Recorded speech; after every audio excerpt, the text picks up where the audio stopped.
سر سید کے حوالے سے اور پھر زبان کے حوالے سے جو ہمارے جو گورنر تھے، انہوں نے کہا کہ میں جو ہوں معافی مانگتا ہوں، تو مجھے وہ واقعہ بھی یاد آ گیا، اور پھر مجھے یہ بھی خیال آیا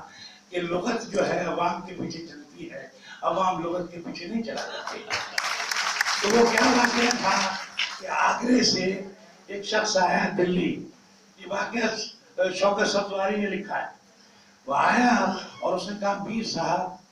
آپ بڑے نیاز مندی ہوئی آپ کے ساتھ، میں معافی مانگتا ہوں،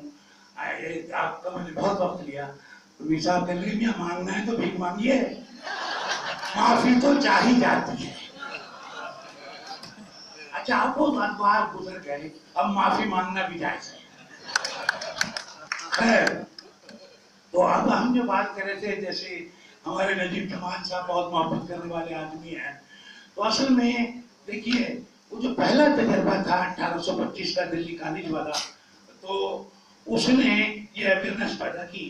اور اس کے بعد 10 سال بعد جو آیا کیا ہے اس کا میکالے والا،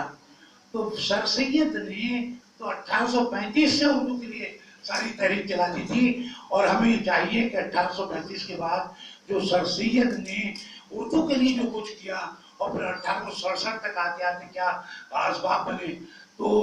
اس سے ہمیں اندازہ ہو جائے گا کہ سر سید جو ہے جدید اردو کے ویسے ہی بانی نہیں بن گئے تھے، ویسے ہی تہذیب الخلاق 70 میں نہیں نکل گیا تھا۔ اور اب جو ہے ان کی اس روایت کی پاسداری میں یہ جو ہے سفیر ابراہیم کی